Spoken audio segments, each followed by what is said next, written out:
Hi everyone, Gavin Townsend here on a Friday morning, and recently I put on Facebook and Instagram a photo of protein cereals, and I'm going to give you a very quick brief insight to my thoughts and feelings about these types of products, but also give you an idea of the origin of cereals and the damaging effects that it's having on people long term as well as short term.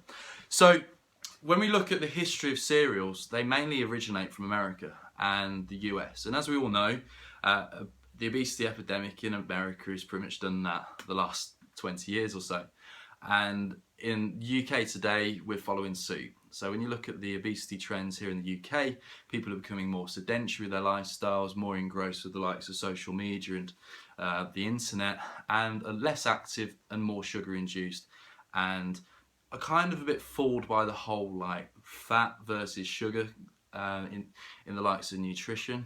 Unfortunately, most people don't realise that there are good fats that you should eat, which will actually ironically help you with losing body weight. But then in most cases, people are too absorbed by the fat content, not the actual sugars within a lot of foods. A lot of foods today now in the UK are heavily loaded with sugar, and that has a lot of damaging effects both to the health of the individual. It can also encourage like type 2 diabetes, and there's a lot of other health complications as a result of being sugar loaded. And when you look at young kids especially, the reason why a lot of them are hyper or full of energy or crashing up and down is because you're, in many cases, loading your kids with unnecessary amounts of sugar. And you're not stabilising the sugar levels, and therefore they're up one minute and they're down the next. And I talk quite openly about the likes of low GI, that's glycemic index foods, and I've got a very Australian sort of feel to the carbohydrates that I take. So in the sense that I follow suit of a lot of fitness individuals from the likes of Australia rather than the likes of America. When you look at the likes of cereals, they were introduced in America in the 80s, and I like to say that there's so much choice now that how do you choose the right cereal for you? Well, simple. If you had in your brain cells, you wouldn't have half, if not 90% of the cereals out there. You'd actually go for an alternative like eggs or protein in the morning with some veg, or better still, have some oats as well with it. Alternatively, you can go for likes of oats, Greek yogurt, and you can make your own muesli. So your sugar contents would be down, you can add some natural fats in there, and you'd be having some better form of carbohydrates. Whereas no, people are needing quick fixes, we're busy in the morning, and I always hear excuses of, I'm too busy to eat. Okay, that is a recipe for disaster, my friend. You're basically inciting that you're going to be starving yourself, you're going to happily have a yo-yo lifestyle, and that's going to affect your life short term and long term. So coming back to these cereals, and obviously after giving you a brief insight to my view on cereals, you can clearly tell that I have no time for breakfast cereals whatsoever. The only time I'd like to actually have breakfast cereals, if I'm honest, is if I had no other food available to me ever, and all I had was a cereal. Yes, I'd still eat because I need to maintain homeostasis. That is life. But then the best time for taking cereals is actually after workouts, I find. It's great.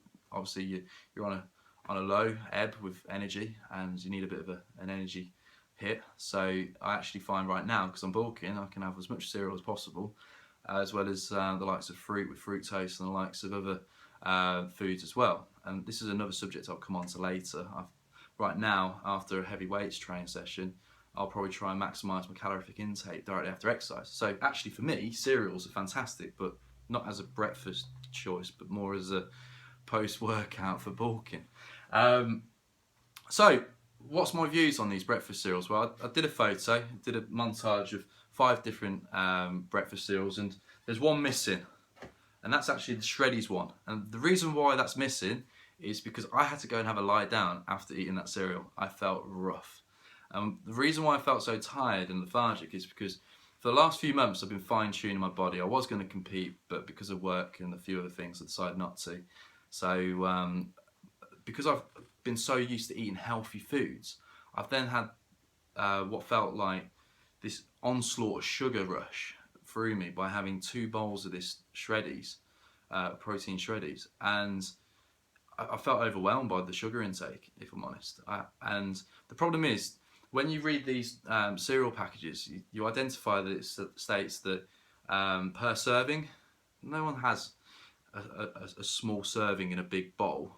People tend to not realise they actually have more than 1, if not 2, or possibly 3 servings. You probably see kids with huge bowls of like their favourite sugary cereal choice, and the parents wondering why.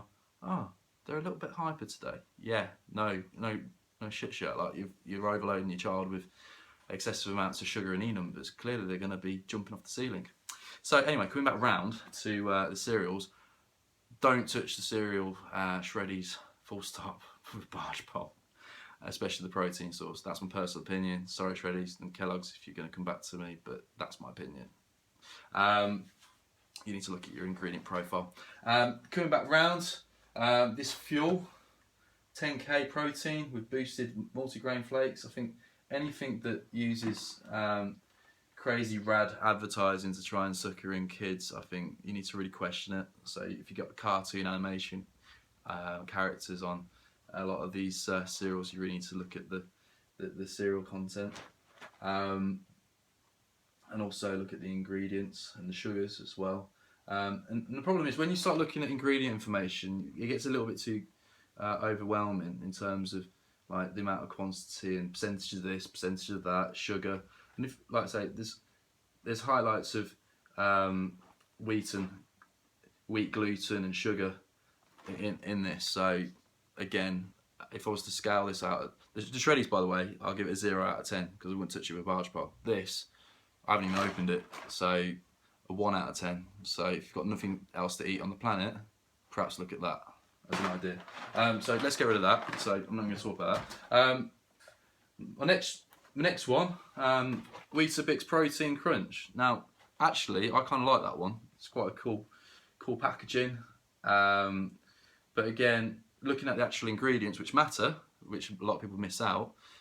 Obviously, if you've got too much of a heavy fixation on, wow, that packaging looks amazing and it's going to taste amazing, and you don't actually look at the ingredients, you, my friend, need to have your brain checked, because it's not going to help you in the long term. And that's why a lot of people get obese, because they don't read the profile of the ingredients on the back of the packaging.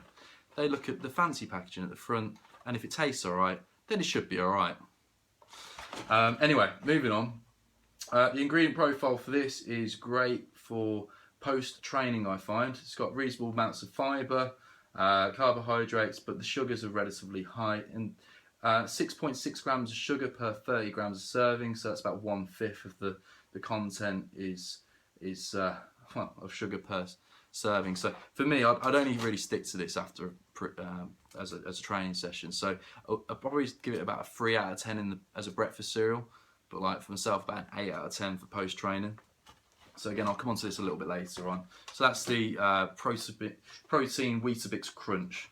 And then similarly, the packaging for the normal Weetabix, they've been inspired to keep the same sort of Weetabix biscuit, which they've been known for years. And again, this isn't too bad actually. I'll probably put this with whole milk, and again, I'll probably have this after exercise. The sugars actually in this are far lower than the actual Weetabix Crunch. So if you again look at the brand, exactly the same brand, but when you actually look at the sugar content, it's much higher in the one which looks a bit more fanciable, which you probably advertise and promote towards kids, than the one which is less fanciable. So again, look at the packaging. If it's trying to missell you in fancy packaging, then quite often or not, look at the ingredients and do a comparison that way. And if you're stuck, go and ask an expert on how you analyse cereal packages or food generally. It will really help you both short term and long term. And that's another reason why we've got so many health issues in the UK today, because people aren't eating healthily, and yeah, they just don't question what they eat. It's like, all right, that. And do you know that the most watchdogs are actually owned by a lot of the companies as well? So I hear about certain watchdogs about cereal companies, but ironically they're actually funded indirectly by the cereal companies as well. So I won't go into too much detail about that. It just kind of highlights the fact that, yeah, if you're suckered into the whole marketing spectrum and you really suck it into it, then yeah, you need to open your eyes a little bit more. The winner, actually, the best one I'd say is Lizzie's high protein granola. High in protein, it's ideal for bodybuilders and fitness enthusiasts, and yeah, it's really looked into the likes of the glycemic load, and it's been measured out with health in mind, and it's got rolled oats, soya protein flakes, the likes of barley flour, and the likes of brown rice syrup, and they've looked at adding seeds and almonds and walnuts to this, but it's great, and I'd mark it probably about a 7 out of 10 as a breakfast cereal, post workout about 8 out of 10. But why can't you just make your own? Why can't you just go as far as just buying some oats? As you can see, buy some oats, add some flaxseed in, add some nuts in. Surely you can just ground them, get your NutriBullet or whatever else, and just add some fruit in yourself. And actually, you'll get more value for money by doing so. And that's the thing. It's like breakfast cereals. That's my honest opinion. Make your own. So that's my honest opinion. Cereals. Avoid them like the plague, and make your own. And look at healthier alternatives. And if you're suffering with health issues, obesity concerns, any issue with your energy levels, if you're spiking 1 minute and crashing the next, question what you eat. Have a great day. I'm Gavin Townsend. Follow me on social media.